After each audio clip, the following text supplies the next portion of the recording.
ሰላም ሰላም ውድ የቻናል ተከታታዮች እንዴት ናችሁ? በያላችሁበት ሰላማችሁ ይብዛ። በዚህ ቻናል አማርኛ፣ እንግሊዘኛ፣ ሂሳብ እንዲሁም ሌሎች የትምህርት አይነቶች ከጀማሪ እስከ ከፍተኛ ድረስ እያስተማርን እንገኛለን። ቻናሉም አዲስ ስለሆነ ላይክ፣ ሸር፣ ሳብስክራይብ በማድረግ ቪዲዮውን እዩት።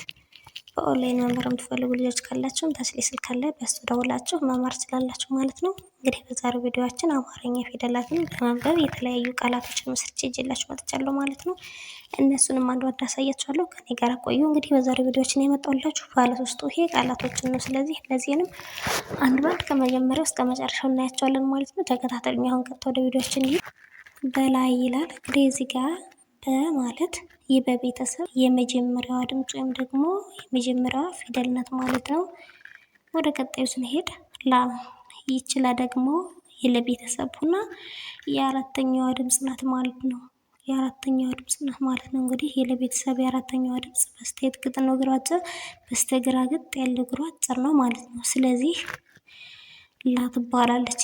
ወደ ቀጣዩ ስንሄድ ደግሞ ይቺ ደግሞ የቤተሰብ የስንተኛዋ ናት? የስድስተኛዋ ድምፅ ናት ማለት ነው። ስለዚህ በአንድ ላይ ምን ይላል? እነዚህ ሶስቶችን አንድ ላይ በማጣመር በላይ በላይ የሚል ቃል መስርተውልናል ማለት ነው። ወደ ቀጣዩ ስንሄድ ደግሞ መላክ መላክ ይላል። እንግዲህ እዚህ ደግሞ ይችማ የመቤተሰብ ሆና የመጀመሪያዋ ድምፅ ናት ወይም ደግሞ የመጀመሪያዋ ፊደል ናት ማለት ነው። ወደ ቀጣዩ ስንሄድ ላ ማለት ደግሞ የለቤተሰብ የአራተኛዋ ናት ወይም ደግሞ እዚህ ጋር እንዳየናት የአራተኛዋ ድምፅ ናት ማለት ነው። ስለዚህ ላ ትባላለች ማለት ነው። ክ ደግሞ የከቤተሰብ የስንተኛዋ ናት ማለት ነው? የስድስተኛዋ ድምፅ ናት ማለት ነው። ስለዚህ በአንድ ላይ ምን ይላል ማለት ነው? መላክ መላክ የሚል ቃል መሰርተውልናል ማለት ነው። ስለዚህ ወደ ቀጣዩ እንሄድ። ወደ ቀጣዩ ስንሄድ ደግሞ አላማ አላማ እንግዲህ እዚህ ጋር አ ማለት የአቤተሰብ የመጀመሪያዋ ናት ማለት ነው። ላ ደግሞ የለቤተሰብ የአራተኛዋ ናት ማለት ነው። ወይም ደግሞ ከዚህ ጋር እንዳየናት የአራተኛዋ ድምፅ ናት ማለት ነው። ማ የመቤተሰብ የስንተኛዋ ናት? የአራተኛዋ ድምፅ ናት ማለት ነው። እነዚህ ሁለቶች እዚህ ጋር ሁሎችም የአራተኛ ድምፆች ናቸው ማለት ነው። ይችኛዋ ደግሞ የአንደኛው ድምፅ ናት ማለት ነው። ስለዚህ በአንድ ላይ እነዚህን በማጠራቀም ወይም ደግሞ በማጣመር አላማ የሚል ቃል መስርተናል ማለት ነው። ወደ ቀጣዩ ስንሄድ ደግሞ ስጦታ እንግዲህ እዚህ ጋር ስ የሰቤተሰብ የስድስተኛዋ ድምፅ ናት ማለት ነው።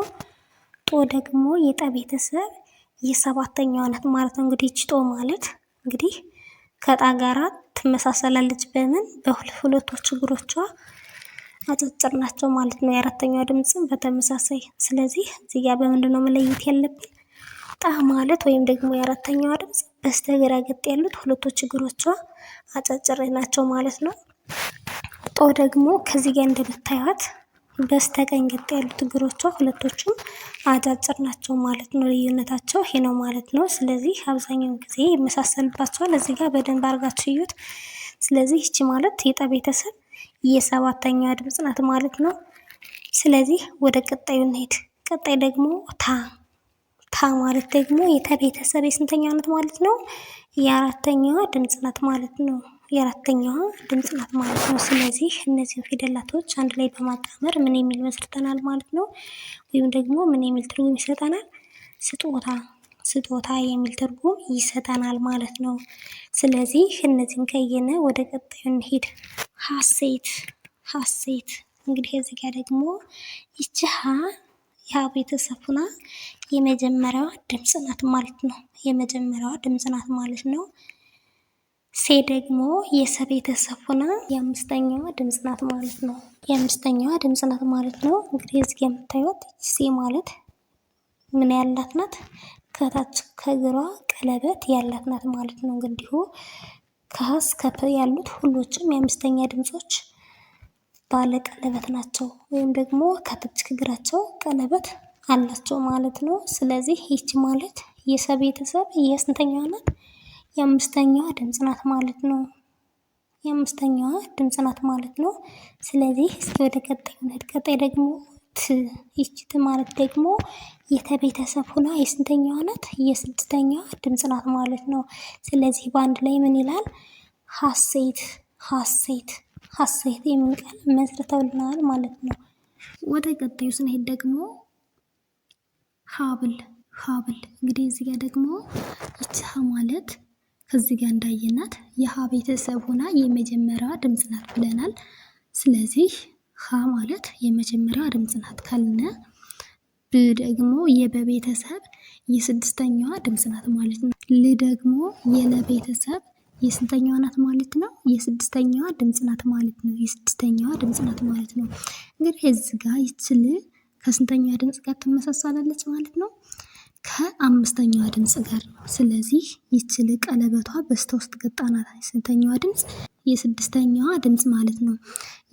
የአምስተኛዋ ድምፅ ደግሞ ቀለበቷ በስተ ላይ ገጣ ወይም ደግሞ በስተዚህ ገጣ ነው የምትሆነው ማለት ነው። ስለዚህ በአንድ ላይ ሀብል የሚል ቃል መስርተናል ማለት ነው። ወደ ቀጣዩ ስንሄድ ደግሞ ቀላል ቀላል እንግዲህ እዚህ ጋር ይቺ ቀ የቀ ቤተሰብ የመጀመሪያዋ ናት ማለት ነው። ላ ደግሞ የለቤተሰብ የአራተኛዋ ናት ማለት ነው። ል የለቤተሰብ የስድስተኛዋ ናት። ስለዚህ እዚህ ጋር የምታያቸው ሁለቶችም የለ ቤተሰቦች ናቸው ማለት ነው። ስለዚህ በአንድ ላይ ቀላል ቀላል የሚል ቃል መስርተናል ማለት ነው። ወደ ቀጣዩ ስንሄድ ደግሞ ልዑል ልዑል እንግዲህ እዚህ ጋር ይችል የለቤተሰብ የስድስተኛዋ ናት ማለት ነው። ኡ ደግሞ የአ ቤተሰብ ሆና የሁለተኛዋ ድምፅ ናት ማለት ነው። ል የለቤተሰብ የስድስተኛዋ ድምፅ ናት ማለት ነው። እንግዲህ እዚህ ጋር ይችኛዋና ይችኛዋ ፊደል የስድስተኛ ድምጾች ናቸው ወይም ደግሞ ል የሚባሉት ፊደሎች ናቸው ማለት ነው። ስለዚህ እነዚህን ሁለቶችን አንድ ላይ በማጣመር ልዑል የሚል ቃል መስርተናል ማለት ነው። ስለዚህ እነዚህን ካየነ ወደ ቀጣዩ እንሄድ። ቀጣይ ደግሞ ሀገር ሀገር እንግዲህ እዚህ ጋር ሀ ማለት የሀ ቤተሰብ የመጀመሪያዋ ድምፅ ናት ማለት ነው። ገ የገ ቤተሰብ የመጀመሪያዋ ናት። ር የራ ቤተሰብ የስድስተኛዋ ድምፅ ናት ማለት ነው። ስለዚህ በአንድ ላይ ሀገር ሀገር የሚል ቃል መስርተናል ማለት ነው። ወደ ቀጣዩ ስንሄድ ደግሞ መብት መብት እዚህ ጋር ደግሞ ይችመ የመቤተሰብ የስንተኛዋ ናት ማለት ነው? የመጀመሪያዋ ድምፅ ናት ማለት ነው። ብ ደግሞ የበቤተሰብ የስድስተኛዋ ድምፅ ናት ማለት ነው። ት የተቤተሰብ የስንተኛዋ ናት? የስድስተኛዋ ድምፅ ናት ማለት ነው። እንግዲህ እዚህ ጋር እነዚህ ሁለቶች ፊደሎች የስድስተኛ ድምፅ ያላቸው ፊደሎች ናቸው ማለት ነው። እችኛዋ ደግሞ የመጀመሪያዋ ናት። ስለዚህ እነዚህን ሶስቶቹንም አንድ ላይ በማጣመር ምን የሚል ትርጉም ሰጠውናል ማለት ነው? መብት መብት የሚል ቃል ወይም ደግሞ ትርጉም ሰጠውናል ማለት ነው። ስለዚህ ወደ ቀጣዩ እንሄድ። ቀጣይ ደግሞ ሰላም ሰላም እንግዲህ እዚህ ጋር ሰ የሰ ቤተሰብ የመጀመሪያዋ ድምፅ ናት ማለት ነው። ላ ደግሞ የለቤተሰብ የአራተኛዋ ናት። ም የመቤተሰብ የስድስተኛዋ ድምፅ ናት ማለት ነው። ስለዚህ በአንድ ላይ ሰላም ሰላም የሚል ቃል መስርተናል ማለት ነው። እነዚህን ካየነ ወደ ቀጣይ እንሄድ። ቀጣይ ደግሞ አሰበ አሰበ እንግዲህ እዚህ ጋር አ የአ ቤተሰብ የመጀመሪያዋ ድምፅ ናት ማለት ነው። ሰ የሰ ቤተሰብ የመጀመሪያዋ ድምፅ ናት ማለት ነው። በ የበቤተሰብ የመጀመሪያው ድምፅ ናት ማለት ነው። እንግዲህ እዚህ ጋር የምታያቸው ሁሎችም የመጀመሪያ ድምፅ ያላቸው ፊደላቶች ናቸው ማለት ነው። ስለዚህ በአንድ ላይ ምን ይላል ማለት ነው? አሰበ አሰበ የሚል ቃል መስርተውልናል ማለት ነው። ስለዚህ እነዚህን ካየነ ወደ ቀጣዩ ቀጣይ ደግሞ ባቡር ባቡር ይላል። እንግዲህ እዚህ ጋር ይች ባ የበቤተሰብ የአራተኛዋ ናት። ቡ ደግሞ የበቤተሰብ የሁለተኛዋ ናት። ር የረቤተሰብ የስድስተኛዋ ናት። እንግዲህ እዚህ ጋር የምታያቸው እነዚህ ሁለቶች የበ ቤተሰቦች ናቸው ማለት ነው። ይች ደግሞ የረ ቤተሰብ ናት ማለት ነው። ስለዚህ እነዚህን ሁለት ሶስቶቹን አንድ ላይ በማጣመር ምን የሚል መስርተናል? ባቡር ባቡር የሚል ቃል መስርተናል ማለት ነው። እዚህ ጋር ደግሞ ስኬት ይላል። እንግዲህ ስኬት ማለት እዚህ ጋር ይች ስ የሰ ቤተሰብ የስድስተኛዋ ናት ማለት ነው። ኬ ደግሞ የከቤተሰብ የአምስተኛዋ ናት ወይም ደግሞ ቀለበት ያላት ፊደል ናት ማለት ነው። ት የተቤተሰብ ደግሞ የስድስተኛዋ ድምፅ ናት ማለት ነው። ስለዚህ ስኬት ስኬት የሚል ቃል መስርተውልናል ማለት ነው። ወደ ቀጣዩ ስንሄድ ደግሞ አመት አመት ይላል። እንግዲህ እዚህ ጋር ደግሞ ይች አ የአ ቤተሰብ ሆና የመጀመሪያዋ ድምፅ ናት ማለት ነው። መ ደግሞ የመቤተሰብ ሆና የመጀመሪያዋ ድምፅ ናት ማለት ነው። ት የተቤተሰብ የስድስተኛዋ ድምፅ ናት ማለት ነው። ስለዚህ በአንድ ላይ ምን ይላል? አመት አመት የሚል ቃል መስርተውልናል ማለት ነው። ወደ ቀጣዩ ስንሄድ ደግሞ ለምን ለምን እንግዲህ እዚህ ጋር የለቤተሰብ የመጀመሪያዋ ናት ማለት ነው። የመቤተሰብ የስድስተኛዋ ናት። የነቤተሰብ የስንተኛዋ ናት? የስድስተኛዋ ድምፅ ናት ማለት ነው። እዚህ ሁሎችም የስድስተኛ ድምፅ ናቸው ማለት ነው። እችኛዋ ደግሞ የመጀመሪያ ድምፅ ናት ማለት ነው። ስለዚህ እነዚህን ሶስቶችን አንድ ላይ በማጣመር ምን የሚል መስርተናል? ለምን የሚል ቃል መስርተናል ማለት ነው። ወደ ቀጣዩ ስንሄድ ደግሞ ሰዓት ሰዓት እንግዲህ እዚህ ጋር ሰ ማለት የሰ ቤተሰብ የመጀመሪያዋ ናት።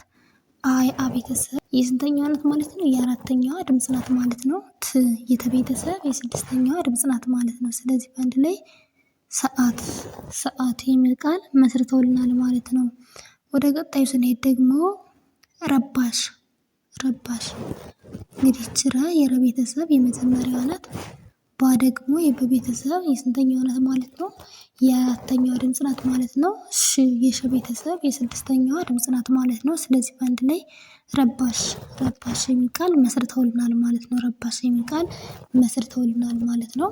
ስለዚህ እንግዲህ እዚህ ጋር የምታያቸው ባለ ስንት ሆሄ ናቸው? ባለ ሶስት ሆሄ ቃላቶች ናቸው ማለት ነው። ስለዚህ ሌሎችንም ቃላቶች በዚህ መሰረት የተለያዩ ፊደላቶችን በማጥናት የተለያዩ ቃላቶችን መመስረት እንችላለን ማለት ነው። እንግዲህ በዛሬው ቪዲዮችን ያመጣሁላችሁ ይሄንን ነው።